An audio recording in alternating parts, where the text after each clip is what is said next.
बिस्मिल्लाहिर्रहमानिर्रहीम। यहाँ हम बात करने लगे हैं रेगुलेशन ऑफ ग्लाइकोजन मेटाबॉलिज्म की, जिसमें हम ग्लाइकोजेनेसिस की और ग्लाइकोजिनोलाइसिस दोनों की रेगुलेशन की बात करेंगे। सबसे पहले तो आपको पता होना चाहिए कि ग्लाइकोजन की मेटाबॉलिज्म की रेगुलेशन दो तरह से हो सकती है, या तो हार्मोनल रेगुलेशन होगी या एरोस्टेटिक रेगुलेशन होगी। अगर हार्मोनल रेगुलेशन की बात करें तो आपको पता है कि हार्मोनल रेगुलेशन जो है वो हार्मोन्स पर डिपेंड करती है कि बॉडी की एनर्जी स्टेट के अंदर कौन से हार्मोन्स रिलीज हो रहे हैं। इंसुलिन जो कि हमारे पास वेलफेयर स्टेट में रिलीज होगा, और ग्लूकागॉन जो कि आपके पास फास्टिंग स्टेट में रिलीज होगा, ठीक है। और एपिनेफ्रीन जो कि स्ट्रेस और फाइट एंड फ्लाइट कंडीशन में रिलीज होगा, ठीक है। उसके बाद एलोस्टेटिक रेगुलेशन जो है वो एनर्जी स्टेटस और बॉडी पर डिपेंड करती है और साथ सबस्ट्रेट्स पर डिपेंड करती है। जितने सबस्ट्रेट्स होंगे वो भी एक्टिवेट करेंगे कि प्रोसेस हो, ठीक है।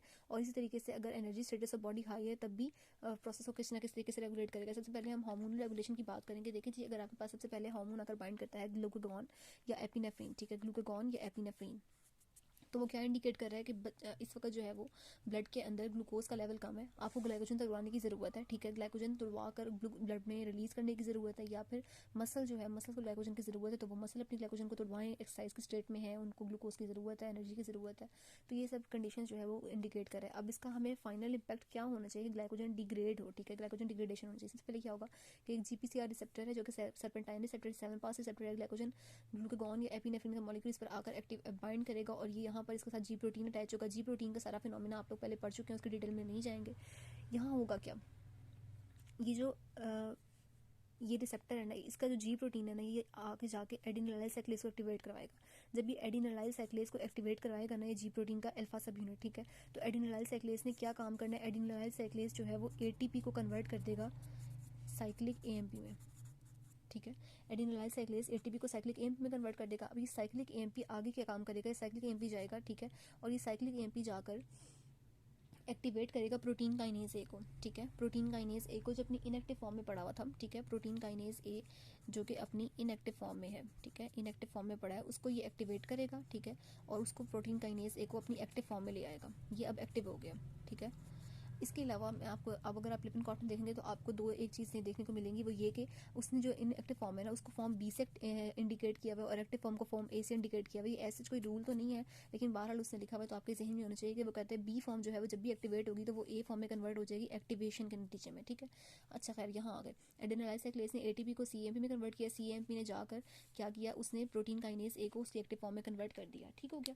अब प्रोटीन काइनेज है, CAMP डिपेंडेंट प्रोटीन काइनेज है, CAMP के आने से एक्टिवेट हो जाएगा। अब ये एक्टिवेट होकर ये क्या करेगा, ये जाएगा, ये प्रोटीन काइनेज है और ये ग्लाइकोजन फॉस्फोराइलेज जो है, फॉस्फोराइलेज काइनेज, ग्लाइकोजन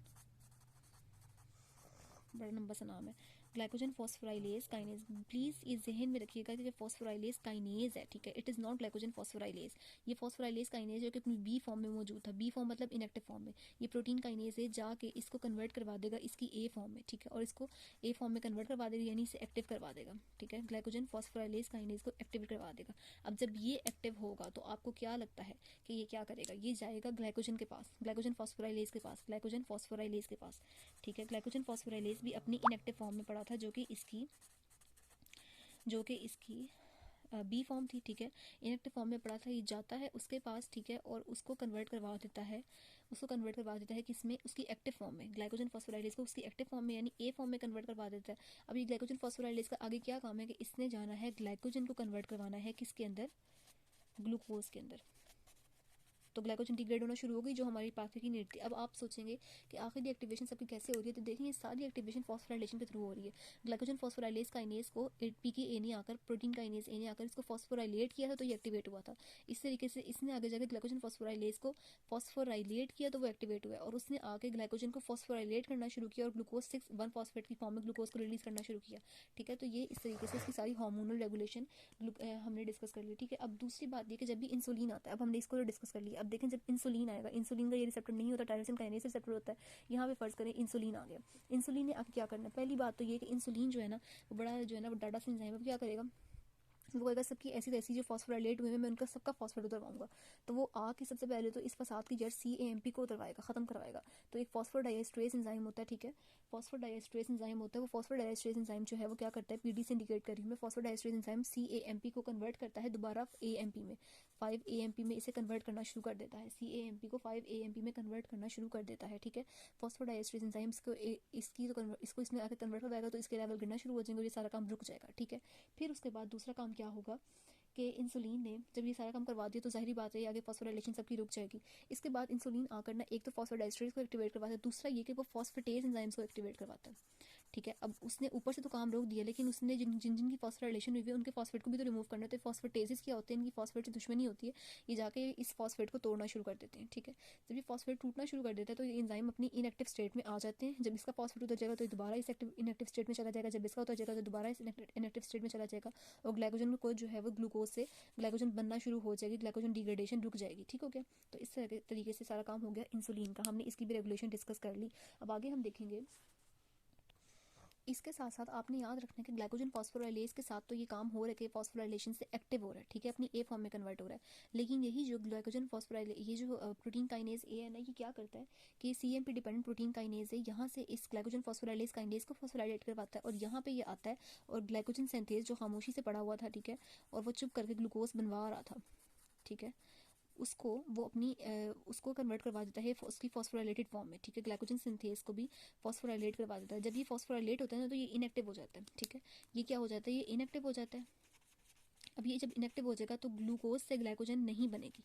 ठीक है, ग्लाइकोजन ग्लूकोज से नहीं बनेगी, तो उसको पता है कि जब ग्लूकागॉन आया तो उसका मतलब है कि मजीद जो ग्लूकोज है, हमें ऑलरेडी ग्लूकोज की ज़रूरत है, तो ये वाले स्टेप को ग्लाइकोजेनेसिस को रोक दिया जाए। ठीक है, तो जब भी प्रोटीन काइनेज से स्टिमुलेट होता है तो वो ग्लाइकोजिनोलाइसिस को तो फास्ट करवाता है, लेकिन ग्लाइकोजन सिंथेज के थ्रू, उसकी फॉस्फोराइलेशन के थ्रू से इनएक्टिवेट कर देता है और उसे रोक देता है। अब मैं आपको एक यहाँ पे की बता दूँ कि जितने भी कैटाबॉलिज्म के एंजाइम है, याद रखिएगा, जितने भी कैटाबॉलिज्म के एंजाइम है, एक तो पहली बात अभी याद रखें कि एपिनेफ्रीन हो या ग्लूकागॉन हो, ठीक है, उन सब ने फॉस्फोराइलेशन करवानी है सीएमपी पाथवे के थ्रू, और अगर इंसुलिन आएगा तो इंसुलिन का काम है डीफॉस्फोराइलेशन करवाना। ठीक है, जितने भी कैटाबॉलिज्म के एंजाइम है, कैटाबॉलिज्म के एंजाइम देखिए टूट रहा है ना, ग्लाइकोजन एक बड़ा मॉलिक्यूल था, टूट रहा है। ठीक है, इस तरह ग्लूकोनियोजेनेसिस है, उससे ग्लूकोज को बनवाना, वो टूटेगा, सारा काम होगा। ठीक है, इस तरह फैटी एसिड सिंथेसिस है, उससे फैटी एसिड से ग्लूकोज बनवाना, ये कुछ भी फैटी एसिड से तुड़वाना।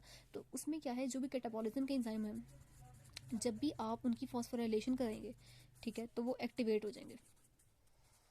ठीक है, और जितने भी ये एनाबॉलिज्म के एंजाइम है, ठीक है, एनाबॉलिज्म क्या है, ग्लूकोज को बनवा के एक बड़ा मॉलिक्यूल ग्लाइकोजन बनवाना, एनाबॉलिज्म के एंजाइम फॉस्फोराइलेशन से इनएक्टिवेट हो जाएंगे। ठीक है, ये देखें, आपने एनाबॉलिज्म का एंजाइम था ना ग्लाइकोजन सिंथेज, आपने इसकी फॉस्फोराइलेशन की, ये इनएक्टिव हो गया, तो आप समझ गए होंगे बात को।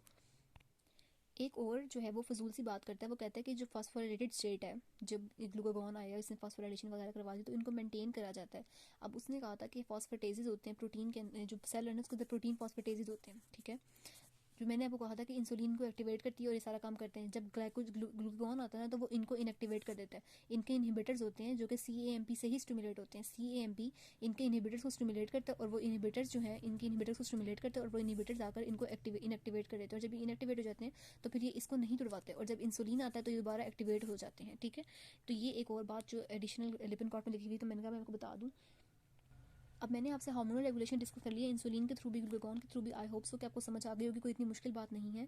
आपने सीएमपी से ग्लाइकोजन फॉस्फोराइलेज काइनेज को और फिर ग्लाइकोजन फॉस्फोराइलेज को, इसको याद रखना है। ये की है आपके पास, ग्लाइकोजन जो है वो ग्लूकागॉन हमेशा फॉस्फोराइलेशन करवाएगा, इंसुलिन डी